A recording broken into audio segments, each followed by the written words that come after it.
Hello and welcome to Chapter 3 of the class. Today we're exploring one of the most transformative periods in human history, the Industrial Revolution and its far-reaching consequences. This chapter examines how technological and organizational changes fundamentally altered not just how we work, but the very structure of society itself. So let's dive in and see how this revolution changed everything about work and society. So, what exactly was the Industrial Revolution? Well, as you can see on the slide, it was defined as a technological and organizational social change that radically transformed modes of work. It began in the mid 18th century Britain around 1750 before spreading out to other parts of the world. It is important to understand that, in spite of the name revolution, this wasn't actually a sudden change. It unfolded over many decades. What made it revolutionary was the scale and scope of change in how things were produced. Before this period, production was literally manufacture, or made by hand in small workshops by skilled artisans, or guilds. The chapter gives us a great example. An 18th century French peasant would find much that was familiar in farm work performed during the Middle Ages. This shows how little had changed for centuries until this transformative period began. What characterized this transformation? Well, the key was the large-scale use of external energy sources. As you can see, we had water wheel power, turbine, and steam engine power. Initially, flowing or falling water acting on wheels and turbines was the most common source of industrial power until the mid-19th century. The steam engine, which we also often associate with the Industrial Revolution, was first used to pump water out of mines. James Watt's improvements to the steam engine in the late 18th and early 19th centuries made it substantially more efficient. This was revolutionary because for thousands of years, human muscle, animal power, and occasional windmills were the primary sources of energy for production.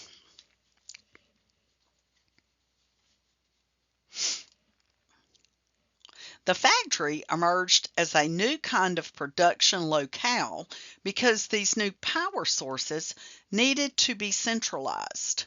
You couldn't easily distribute stream power to individual craftsmen's workshops.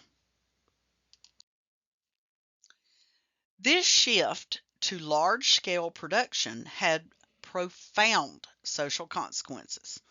Large numbers of workers now performed a series of tasks in one central location. This created new class divisions between wage workers and supervisors or managers. The wage workers, called proletarians in Marxist terminology, lacked ownership of the means of production, that is, the tools, machines, factories, and raw materials needed for production. They had no personal stake in the industrial enterprise and sold the work of their hands to entrepreneurs and factory owners for subsistence wages. This was a dramatic contrast to the independent artisans of the pre-industrial era who owned their tools and workshops. Factory workers brought only their labor to the job. Because workers had no personal stake in the enterprise, and many came from rural backgrounds, unused to rigid schedule, close supervision became essential. The chapter tells us that factories provided settings where workers could be confined to clearly delimited spaces and kept under the watchful eyes of foremen. Imagine the psychological adjustment, going from seasonal farm work to 10 to 12 hours a day, 6 days a week, governed by a factory clock. These changes were closely tied to the rise of capitalism. Class divisions formed in society based on land ownership, mercantilism, and the ownership of the means of industrial production, such as factories, railroads, banks, and mines. In pre-industrial Europe, large landowners, including institutional bodies like the church, held economic and political power. Some wealthy merchants controlled small-scale manufacturing and could be considered early capitalists. But with industrialization, factories and other industrial enterprises replaced land as the primary source of wealth and income. Becoming a capitalist involved significant risk. Enterprises could fail for many reasons, leaving entrepreneurs and investors in severe financial difficulties. But successful industrial capitalists were able to amass wealth that rivaled or even exceeded the holdings of the old landed gentry. Along with capitalism came the development of market economies and direct ownership and investment for capitalist class members. This involved the distribution of goods and services based on market exchanges guided by Adam Smith's famous invisible hand and systems of supply and demand. The chapter explains there are only three fundamental ways of distributing goods and services. First is sharing relationships, like we saw with the Kungsan economy. This works in small communities with close relationships. Second is command economies, where distribution is controlled by those in power, like tribal chiefs or government officials. Third is market economies, which are self-regulating through the invisible hand. One key change during the Industrial Revolution was the expansion of labor markets. Fewer people worked as independent artisans or peasant farmers locked into traditional arrangements. Instead, an increasing number of workers received wages in return for the task they performed for their employers. This brings us to a fundamental debate. Did workers as a whole benefit from the spread of industrial capitalism? Karl Marx argued that capitalism is an inherently exploitive system in which capitalist profits are extracted from the production efforts of the workers, whose low wages do not fairly compensate them for the work that they perform. Marx's core argument centered on what he called surplus value. Workers create more economic value than they receive in wages, and he saw the difference becomes capitalist profit. He saw this as a zero-sum thinking. Capitalist gains necessarily come at workers' expense. Marx was writing during some of the harshest periods of industrial working condition, which influenced his analysis. Whether you agree with Marx or not, his analysis of industrial capitalism remains one of the most influential economic critiques of the system. There's an alternative perspective. Others argued that capitalist industrialization, although unevenly distributed, did bring about a rise in incomes and living standards for the majority of the working population. The evidence for this includes several points. In Britain, per capita income doubled over a 50-year span during industrialization. Manufactured goods became cheaper, increasing real wages and higher levels of consumption. Industrial workers generally had better diets than their rural counterparts. The British population increased dramatically from 1780 to 1860, suggesting improved living conditions despite crowded cities. Many workers actually preferred factory work to alternatives like domestic service or agricultural labor. However, it's important to note that these benefits were not evenly distributed. Income inequality also increased until the late 1860s.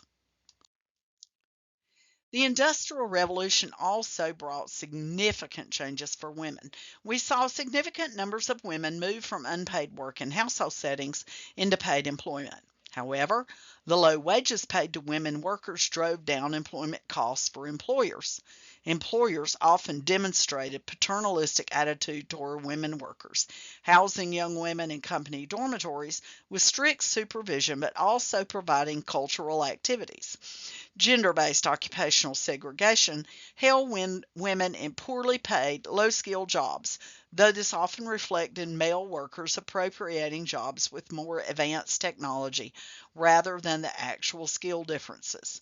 This created new opportunities for women, but also reinforced gender-based divisions of labor. Most women worked only a few years before marriage. It's estimated that half had married and left factory work by their mid-20s. One important consequence of these changes was that a distinct industrial working class emerged. Workers began to see themselves as having common interests, distinct from their employers. Organized social protest was forged by specifically working class consciousness. This wasn't just about individual grievances, but about understanding their position in the economic system. Working conditions, wage labor, and factory discipline created bonds among workers from different backgrounds. This collective identity became the foundation for organized resistance and eventually labor unions. This consciousness manifested in various forms of protest. Most famously, was Luddism, a wave of worker militancy in the form of machine smashing that took place in the early 1800s. The name possibly came from Ned Ludlam, an apprentice who smashed his machine after a foreman's reprimand.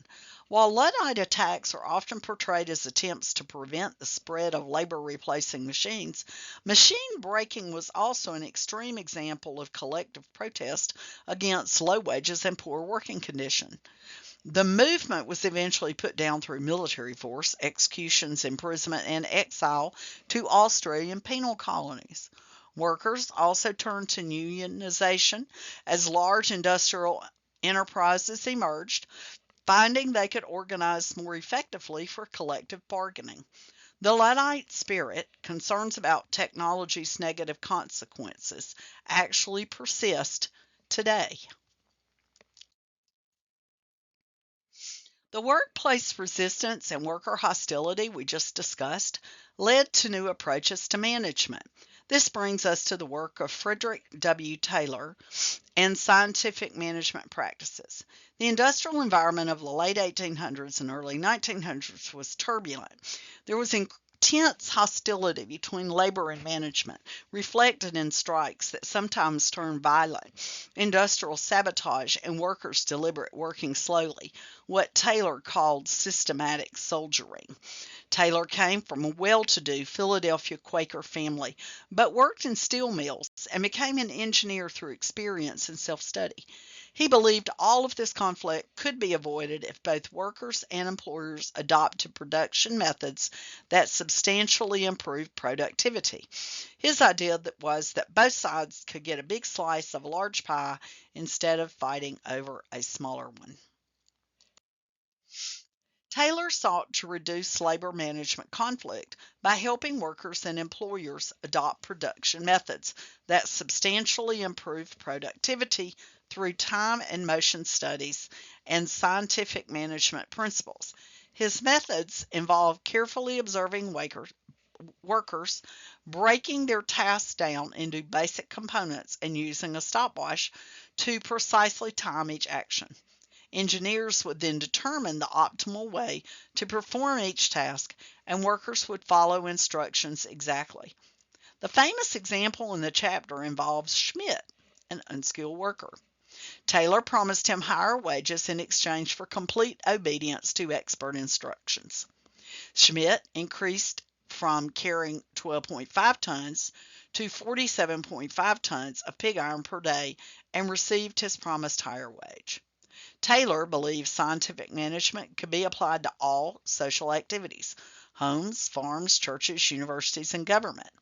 While it increased industrial productivity and output, it failed to meet expectations with more complex tasks and faced significant worker resistance. Even more transformative than scientific management was the assembly line. This was based on the idea that industrial operations can be performed more efficiently when workers stay in one place while the work comes to them. Several industries, like biscuit making and food canning, began using this technique in the second half of the 20th century. The most notable example was meatpacking's disassembly line in the American Midwest, where a carcass moved down a line while workers performed different cutting operations. Henry Ford said he took inspiration for this for his auto assembly line. His results were dramatic. Assembly time went from 18 minutes to 5 minutes. Engine production from 12 hours to 6 hours. And chassis assembly from 12 and a half to 1 hour and 33 minutes. By the early 1920s, the Model T price had dropped to $290. However, assembly line work was severely taxing on workers. Ford had a 370% turnover rate in 1913, with 71% of new hires quitting within 5 days. Ford's solution was to pay $5 a day, double the going rate, to compensate for the harsh working conditions. Finally, let's look at what came after. The second industrial revolution in the late 1800s brought a new set of technologies, internal combustion engines and electricity, which massively increased industrial productivity. This led to several major economic shifts. We saw the shrinking of agricultural employment from majority employment to under 5% by the mid-20th century in developed countries. There was also a decline of employment in the manufacturing sector and the rise of employment in the service sector, along with the effects of globalization. By 2008, the U.S. had 116 million service workers compared to only 23 million in manufacturing, agriculture, and construction combined. This represents a fundamental shift toward what we called a post-industrial economy. The key challenge today is how we help workers transition from declining sectors to growing ones, a challenge that echoes the disruptions of the original Industrial Revolution. As we wrap up this chapter, I want you to think about how the patterns we see in the Industrial Revolution compare to changes happening in today's economy. What lessons from this period might be applied to current debates about automation and AI? How did the Industrial Revolution shape the relationship between technology and work that we still experience today? The Industrial Revolution created a complex legacy, neither purely positive nor negative, but transformational in ways we are still grappling with. Technology doesn't determine social outcomes, but it heavily influences them. Industrial progress creates both winners and losers, and many of the issues from this period, worker displacement, technological change, and class divisions, remain relevant today. This concludes our exploration of Chapter 3.